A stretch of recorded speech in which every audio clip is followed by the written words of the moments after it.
খালা, কি হলো তোমার? জোরে জোরে শ্বাস নিচ্ছেন কেন? বাবা কথা না বলে তোর কাজ জোরে চলা। বাবা উপরে ভালো করে টিপে দে, এমন জোরে জোরে টিপ যেন সব ব্যথা চলে যায়। জীবনের পথ চলায় অনেক বাধা আসে, অনেক কষ্টের সম্মুখীন হতে হয়, কিন্তু এই কষ্টের মাঝেও কিছু মুহূর্ত আসে যা হৃদয়কে ছুঁয়ে যায়, ভালোবাসার অনুভূতি এনে দেয়। আমার গল্পটাও এমনই, যেখানে কষ্টের মাঝে ভালোবাসার মধুর স্মৃতি মিশে আছে। আমি রীতা খালা। আমার গায়ের রং শ্যামলা, মাঝারি গড়নের শরীর, কালো ঘন চুল আর চোখে টানা টানা মায়া। বুকের আকার বড়, যা আমাকে অন্যদের থেকে আলাদা করে তুলেছে। আমার চেহারায় এমন এক আকর্ষণ আছে, যা দেখে যে কেউ মুগ্ধ হয়ে যায়, প্রেমে পড়ে যেতে পারে।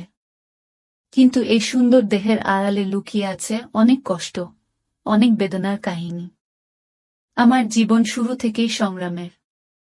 ছোটবেলায় মা বাবা হারানোর পর থেকে একা হয়ে যায়। বিয়ে হলো অল্প বয়সে, স্বামীর সাথে সুখের স্বপ্ন দেখেছিলাম, কিন্তু সেই স্বপ্ন দীর্ঘস্থায়ী হয়নি। স্বামী অসুস্থ হয়ে পড়ল, সংসারের সব দায়িত্ব আমার কাঁধে এসে পড়ল। তবুও আমি হার মানিনি, সবকিছু সামলে নিতাম। আমার স্বামীর অসুস্থতা দিন দিন বেড়েই চলল। একদিন আমার বোনের ছেলে আরিফ আমাদের বাড়িতে বেড়াতে এলো। আরিফ খুবই সুদর্শন, তার চোখে মুখে এক ধরনের মায়া। তার বয়স মাত্র 20 বছর, কিন্তু তার মধ্যে একটা পরিণত ভাব আছে যা আমাকে খুব টানে। খালা, কেমন আছো? আরিফ হাসি মুখে বলল। ভালো আছি, তুমি কেমন আছো? আমি উত্তর দিলাম। ভালো, তবে তোমার কথা ভেবে চিন্তিত ছিলাম, আরিফ বলল। আরিফ আমার প্রতি সবসময় একটু বেশি যত্নবান ছিল। সে তার কথায় আর কাজে সবসময় আমাকে সাহায্য করার চেষ্টা করত। আমার স্বামীর অসুস্থতায় আমি খুবই ক্লান্ত হয়ে পড়েছিলাম। সারাদিন কাজ করে শরীর ব্যথা হয়ে যেত, রাতেও ভালো ঘুম হতো না। একদিন রাতে আরিফ আমার কাছে এসে বলল, খালা, তুমি অনেক কষ্ট করছো। আমি কি তোমার কিছু সাহায্য করতে পারি? আমি লজ্জা পেয়ে বললাম, না, কিছু না, তুমি বিশ্রাম করো। কিন্তু আরিফ আমার চোখের দিকে তাকিয়ে বলল, খালা, আমি তোমার কষ্ট বুঝতে পারছি। যদি কিছু সাহায্য করতে পারি, বলো। আমি দীর্ঘশ্বাস ছেড়ে বললাম, শরীরটা খুব ব্যথা করছে, একটু টিপে দিলে ভালো লাগবে। আরিফ একটুও দেরি না করে আমার পাশে বসে আমার পিঠ টিপতে শুরু করল। তার হাতের স্পর্শে আমি যেন একটু স্বস্তি পেলাম। সে ধীরে ধীরে আমার পিঠ থেকে কোমর পর্যন্ত টিপে দিচ্ছিল, আর আমি তার স্পর্শে নিজের ক্লান্তি ভুলে যাচ্ছিলাম। রাতে আমি শুয়েছিলাম, আরিফও পাশের ঘরে শুয়েছিল। হঠাৎ আমার মনে হলো, কেউ যেন আমার পাশে এসে দাঁড়িয়েছে। আমি চোখ খুলে দেখলাম, আরিফ দাঁড়িয়ে আছে। তার চোখে মুখে এক ধরনের মায়া, যা আমার হৃদয়কে ছুঁয়ে গেল। তুমি এখানে কেন? আমি অবাক হয়ে জিজ্ঞেস করলাম। খালা, আমি তোমার পাশে থাকতে চাই। তুমি অনেক কষ্ট করছো, আমি তোমার সাথে থাকতে চাই, আরিফ বলল। আমি কিছু বলতে পারলাম না। আরিফ ধীরে ধীরে আমার পাশে শুয়ে পড়ল। তার হাত আমার হাতের উপর এসে পড়ল। আমি ভ্যাং করে ঘুমের ভান করছিলাম, কিন্তু তার স্পর্শে আমার মন যেন ব্যাকুল হয়ে উঠছিল। আরিফ ধীরে ধীরে আমাকে জড়িয়ে ধরল। আমি তার শক্ত হাতের আলিঙ্গনে নিজেকে সুরক্ষিত অনুভব করছিলাম। তার ঠোঁট আমার কপালে আলতো করে ছুঁয়ে গেল, আমি চোখ বন্ধ করে তার প্রতিটি স্পর্শ অনুভব করছিলাম। সেই রাতটি আমাদের মধ্যে এক অদ্ভুত মায়াবী মুহূর্ত হয়ে রইল। পরের দিন সকালে আরিফ আমাদের জন্য নাশতা তৈরি করে দিল। স্বামীও একটু সুস্থ বোধ করছিলেন। এভাবেই আমাদের দিনগুলো কাটতে লাগল। প্রতিদিন রাতে আরিফ আমাদের সাথে থাকত, আমি তার ভালোবাসায় সিক্ত হয়ে উঠছিলাম। আরিফের স্পর্শ, তার আলিঙ্গন, তার চুমু, সবকিছু যেন আমার জীবনের অন্ধকারে এক নতুন আলোর ঝলকানি এনে দিচ্ছিল। এক রাতে আমি শুয়েছিলাম আর আরিফ আমার পাশে শুয়েছিল। সে আমার হাত ধরে বলল, খালা, আমি তোমাকে ভালোবাসি। তোমার সাথে সারা জীবন থাকতে চাই।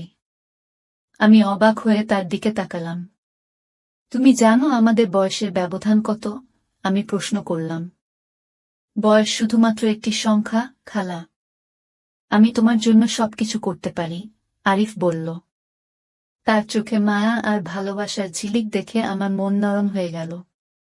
আমি তার হাত ধরে বললাম, আরিফ, আমি জানি তুমি আমাকে ভালোবাসো, কিন্তু আমাদের সম্পর্কটা সমাজ মেনে নেবে না। খালা, আমি তোমার সাথে থাকব। যে কোনো কষ্ট, যে কোনো বাধা আমরা একসাথে পার করব, আরিফ দিতার সাথে বলল। তার কথায় আমি নিজের মধ্যে এক ধরনের সাহস পেলাম। আমরা একে অপরকে জড়িয়ে ধরলাম, আমাদের মধ্যে ভালোবাসার এক নতুন অধ্যায় শুরু হলো। এভাবেই দিন কেটে যাচ্ছিল। রাতে আমরা একসাথে ঘুমাতে যেতাম, আরিফ আমার হাত ধরে রাখত, তার স্পর্শে আমি ভালোবাসার পরশ পেতাম। মাঝে মাঝে সে আমাকে আলিঙ্গন করত, তার চুমুতে আমি হারিয়ে যেতাম। তার প্রতিটি স্পর্শ, প্রতিটি আলিঙ্গন আমাকে নতুন করে বাঁচার অনুপ্রেরণা দিত। আমাদের এই সম্পর্ক ধীরে ধীরে গভীর হয়ে উঠছিল। একদিন রাতে আরিফ আমার পাশে শুয়েছিল, আর আমি অনুভব করলাম তার হাত আমার হাতের উপর ধীরে ধীরে বোলাচ্ছে। আমি ভ্যাং করে ঘুমের ভান করছিলাম, কিন্তু তার প্রতিটি স্পর্শ আমাকে কাঁপিয়ে তুলছিল। সে আমাকে শক্ত করে জড়িয়ে ধরল, তার শরীরের উষ্ণতা আমার শরীরে ছড়িয়ে পড়ছিল। খালা, আমি তোমাকে খুব ভালোবাসি, সে ফিসফিস করে বলল। আমি জানি, আরিফ। আমি তোমাকে ভালোবাসি, কিন্তু আমাদের সম্পর্কটা কঠিন, আমি বললাম। আমরা একসাথে সব কষ্ট পার করব, আরিফ দিতার সাথে বলল। আমাদের দিনগুলো এইভাবে কাটতে থাকল। প্রতিদিন কাজ শেষে আমি আরিফের অপেক্ষায় থাকতাম। রাতে আমরা একসাথে শুতাম, আরিফ আমার পাশে শুয়ে আমাকে জড়িয়ে ধরত। তার স্পর্শে আমি ভালোবাসার উষ্ণতা পেতাম, তার চুমুতে আমি হারিয়ে যেতাম। আমাদের সম্পর্ক আরও গভীর হয়ে উঠছিল। একদিন রাতে আমি শুয়েছিলাম আর আরিফ আমার পাশে শুয়েছিল। সে আমার হাত ধরে বলল, খালা, আমি তোমার সাথে সারা জীবন থাকতে চাই। তোমার পাশে থেকে তোমার সব কষ্ট ভাগ করতে চাই। আমি তার চোখের দিকে তাকিয়ে বললাম, আমি তোমার ভালোবাসা অনুভব করছি, আরিফ।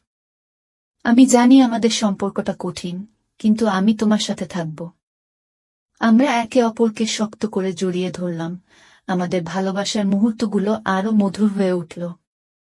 আমাদের সম্পর্কের এই গভীরতা, এই ভালোবাসা আমাদের জীবনের সব কষ্টকে ভুলিয়ে দিত। আমার জীবনে কষ্টের দিনগুলো পার হয়ে যাওয়ার পথে আরিফের ভালোবাসা ছিল আমার জন্য এক অমূল্য সম্পদ।